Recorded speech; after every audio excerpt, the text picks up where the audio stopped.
Hello everyone, I wanted to relate something that happened to me this Thanksgiving because I simply don't understand how people can handle it, even if I'm still digesting it. Be so obviously hypocritical, you would all likely be as upset as I was. To give you a little background, my name is Sarah, I'm 33, and I have a son named Charlie. I generally get along with my parents. However, if you have been reading my posts, you are aware that my sister Emily and I are at odds since, in my parents' opinion, she has always been the ideal child. They will insist that she is the superior daughter, so I've learned to accept it, or at least I believed I had, when my parents called me this year to invite me over for Thanksgiving. However, they made it very clear that there would be no children this year, Sarah, and that we would be keeping it quiet this time. At first, I was a little disappointed, but then I realized that it was acceptable. I've been hoping for some adult time for once, so I thought I'd just leave Charlie with my babysitter so we could have a lovely, quiet dinner without the commotion of kids running about. It would be a quick excursion. I would just hang out for a few hours and return home before he became lonely. I made sure to call my mom the night before to confirm the plans. I queried, even though I kind of knew the answer, it's just going to be the adults, but Sarah reassured me that we wanted a peaceful Thanksgiving without any children making noise. I believed everything was in order, so the following day I left the house prepared to spend a few hours with my family before returning to my son. I assumed it would be a short and simple journey. When I arrived at my parents' house, everything was just as I had remembered. Everything was ready for dinner, the house smelled wonderful, and there was a sense of the holidays. I assumed I would have a few hours of peace with them, perhaps even spend some time alone with my mother, but as soon as I entered, I detected a noise that caught me off guard, the sound of children. I stood frozen for a moment, blinking in shock as I heard a voice say, Aunt Sarah, and turned to see Emily's 3 children. I could hear laughing and footsteps thumping across the floor. Everyone was running in and out of the kitchen, playing tag, chasing each other, and creating noise, exactly the kind of pandemonium my parents had warned against, and I froze, wondering what I was seeing. Second, but no, there were Emily's children, perplexed and a little irritated. I turned to face my mother, who was standing at the stove, stirring the gravy as if she didn't give a damn. I tried to remain composed, Mom, and she turned to face me with an uncharacteristic smile. Oh, honey, we did say no kids, but Emily's kids are here, and they're different from you. You promised me it would be a calm supper with no kids running. But I could feel my pulse pounding differently. What did that even mean, Mom? I exclaimed, increasing my voice a little. You mentioned that you didn't want my mother to look up at me and give me that look she always gets when she doesn't want to have an unpleasant situation, but this is exactly what you said. This was a direct slap in the face. I turned to face Emily, who was standing there, and said, Your sister's kids are well behaved, Sarah. They're quieter. I could feel my face flush. It's not a big issue. Sarah's mom simply wants a quiet meal with family, and you know my kids know how to act. My son is well behaved, but he's not acting. He's smiling smugly close to the table. Perfect, but he's undoubtedly not an issue yet. For some reason, I was the one left out when my child was judged too noisy for the Thanksgiving dinner, allowing Emily's children to run around making a commotion. I could feel the tears streaming down my face, but I didn't want to cry in front of them. I took a deep breath, my hand shaking, and I said, I'm sorry, my voice shaking. Frustration, but I can't handle this. I pivoted and left the room without turning around, without even waiting for Emily to say anything more or for my mother to call me. I drove home in quiet, my heart heavy with hurt and rage, my mind racing.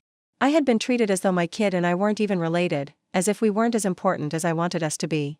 To shout and scream at my parents to express how I truly felt, but what would be the point? I already knew where I stood with them, and I wasn't going to alter or communicate with them. After 2 days, I began to think that perhaps the holidays would end and I would just move on, but this morning, my dad was the first to text me, asking me how I was doing, stated that Dad and Mom were sorry for the way things transpired and that they truly missed me, but the words didn't feel genuine. I could tell they were attempting to patch things up. There was something phony about it, and then I got a text from Emily asking if I could help them with some payments. It seemed like they were having some financial difficulties this month, so she was requesting a loan.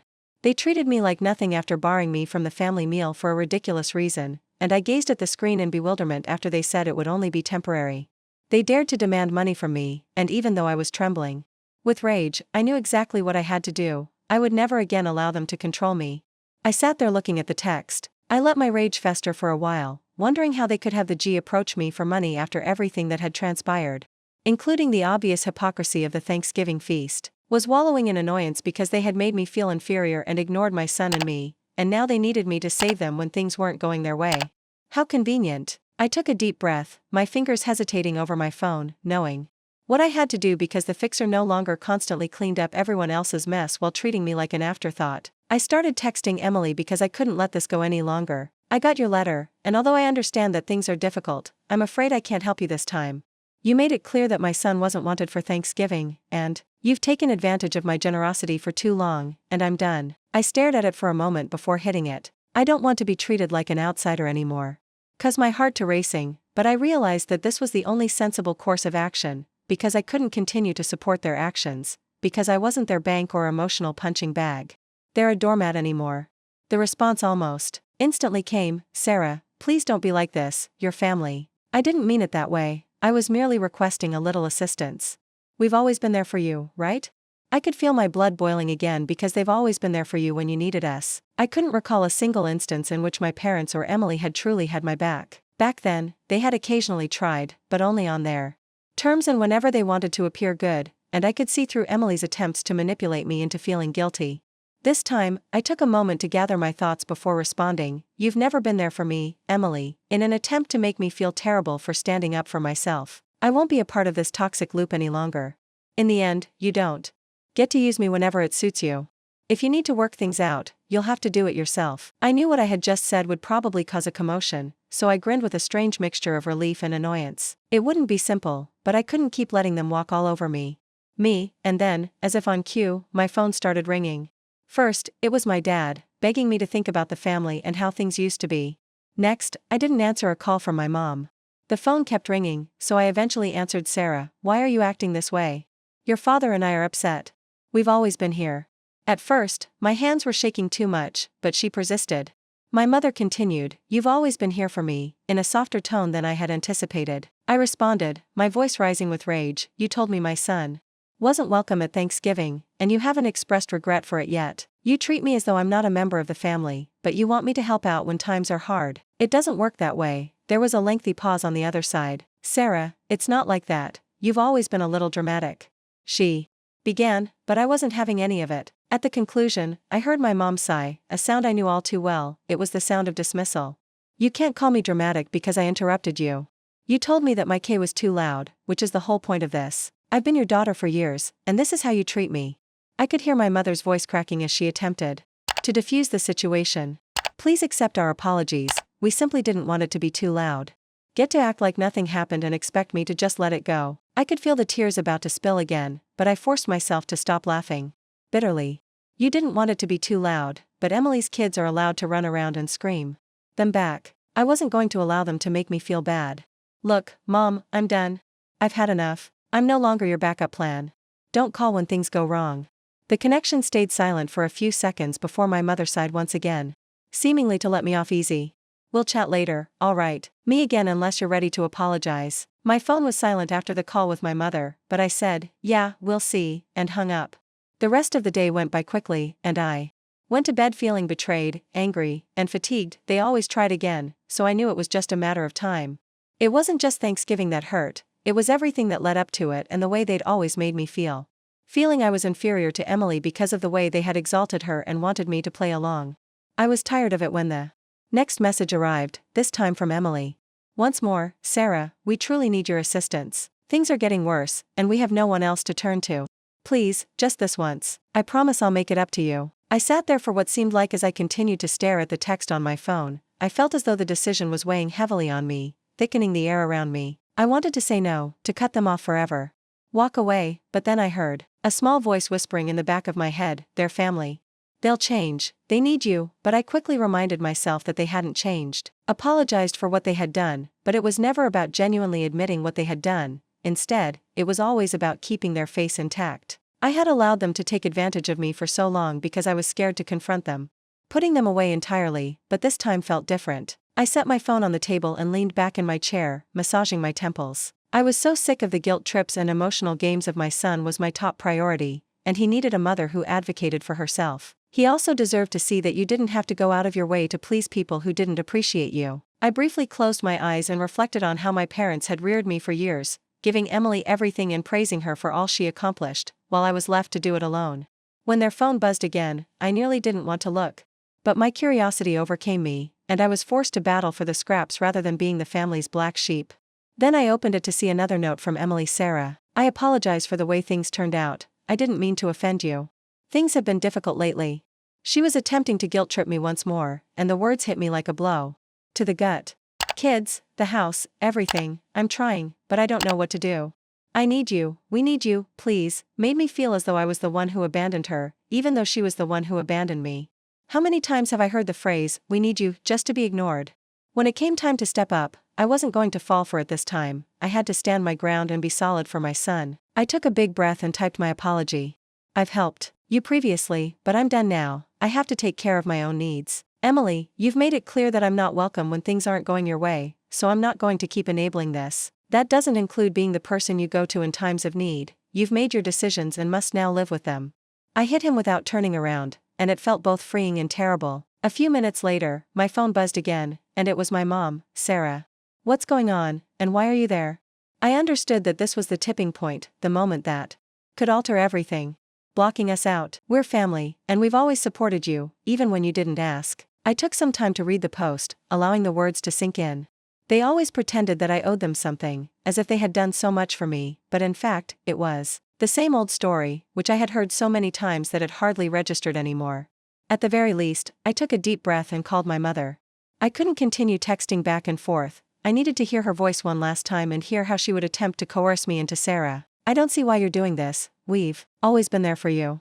When she picked up the phone, her voice was calm, but I could tell she was beginning to lose her temper. We're your family, you've always supported me, I said again. Rising, you haven't supported me. Instead, you've supported Emily. You've always prioritized her, and you've given me the impression that I was just a little reminder, but I'm done being your backup plan, your second choice, and I could hear her take a short breath. Sarah, don't claim that you don't mean it. We can work this out. She was going to reply, we're family, you're overreacting, don't be dramatic. After everything they had done to me, my heart skipped a beat, and my fury blazed up dramatically. Overreacting, I retaliated. I've been patient, for a long time, allowing you to walk all over me, and I'm done. I've lived my entire life believing that I was nothing more than an. There was a lengthy pause on the other end of the line, and I could hear my mother's weak breathing. After giving it some thought, I'm not going to sit here and act like everything is fine when you treat me like this. You don't understand, Sarah, she finally replied, her voice breaking, and for the first time, I didn't feel horrible about it. We're just trying to help, but it's not easy for any of us. You're not. I said in a firm voice, you've never been about helping, you've been about controlling. She remained silent, and I hung up, knowing that everything had suddenly changed forever. I felt a strange mixture of relief and dread, and my hands were shaking, though I wasn't sure if it was because I was still angry or the weight of my recent actions, severing my family ties, at least in part, felt like a betrayal, but it also seemed like the most sincere thing I had done in years. I gazed at the phone for a little while longer, enjoying the quiet in my home and the lack of all those comfortable but oppressive family dynamics. It was almost too serene, like the peace after a hurricane where all that was left was the wreckage. After the winds had just subsided, but I knew it was essential because I had spent so much time going above and beyond for people who didn't really care about me.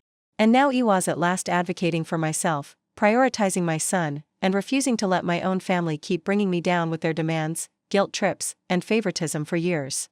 Had allowed them to make me feel inadequate, as if I needed to prove myself every single day to gain acceptance in the family, and that nothing was ever sufficient in the end. I wasn't going to allow my son to see a strong, self-assured mother who understood her value and knew when to set boundaries instead of growing up witnessing such harmful behavior. The phone buzzed again, this time from Emily Sarah, who said, please don't do this. I'm sorry, I know I've messed up, but I'm afraid to walk away from relationships that no longer serve her. We all need you, and you can't just leave us. We are your family. The words seemed so hollow, and you're making things worse by severing the family that was always there. The one thing they could use to make me feel like the bad guy was the threat, but this time it didn't work. I didn't have a pang of guilt or feel sorry, for I felt empowered after making the difficult decision, so I didn't even bother answering. Instead, I locked my phone and turned it off since I wanted time to reflect and needed to concentrate on myself and my son, and for the first time in what seemed like an eternity, I wasn't pacing about worrying about their drama or whether they would pursue me once more. I had been so engrossed in the drama for so long that night that I cuddled up on the couch with my kid playing quietly next to me, demanding an explanation or engaging in their typical emotional games. The weight that had been on my chest for years seemed to lighten a little, and I felt like I could breathe again. I had almost forgotten how quiet it could be with the two of us. The following few days were more peaceful than I had anticipated. And I didn't have to worry about the tension and animosity that had been brewing for years. I didn't have to feel like I had to pick between my son and my family. My phone remained silent as I had anticipated, and I wasn't sure if I should be relieved or anxious. Was this the calm before the storm? I didn't know, but I had a feeling that this was only the beginning. Delusions that my family would let me go so easily. They would argue, tug, and try to guilt-trip me in an attempt to get me to return, but I was prepared for a week later. The inevitable occurred. My mother came up to my home without knocking or calling first. Her face hurt, but she was adamant that I could. I noticed that she had been sobbing and that her eyes were red-rimmed, but I wasn't going to fall for it this time. I crossed my arms and leaned against the doorframe to observe her silently. I've been calling, but you won't answer. I just need you to understand that I do understand, Sarah said in a faint, hesitant voice. You can't just do this, we're your family. Mom, I answered steadily, I know that you've always made me feel inferior to Emily, that no matter what I do, it's never enough, and that if I keep letting her face was twisted in disbelief, as if she didn't know how to respond, and she took a step back, as if my words had physically pushed her away. Nothing can ever change that. You're unhappy, and I understand that, but you don't realize what you're doing. This is about the family, not just you and Emily. She was practically begging you to stop. I've spent my entire life trying to be good enough for you and Emily. Trying to be all you wanted me to be, but it's about me. I snapped for once, and I'm done. Her eyes filled with tears, and for a moment, I nearly felt bad, but I shook my head. Never been enough, she said. I've had enough of the games, I've had enough of the drama, and I'm not coming back this time. I said, I love you, Mom. My voice a little softer, but I had to learn to love myself more because I couldn't allow myself to revert to the same old cycle of manipulation and guilt. Stand up for what's right for me, which for now means leaving. She stared at me for a while, her face showing a mixture of sadness and surprise, but I didn't flinch. She turned and left without saying anything else or making any more guilt trips. And as she vanished down the driveway, I apologized but didn't back down. Locked the door after I had closed it, I realized without turning around that it wasn't. The journey ahead was not going to be simple. Likely to be difficult, but I had made my choice, and there was no turning back. For the first time in ages, I felt as though I was at last in charge of my own life without manipulation or remorse. My son and the tranquility I experienced were earned, and I refused to allow anyone or anything to take that away from us. It was over for me.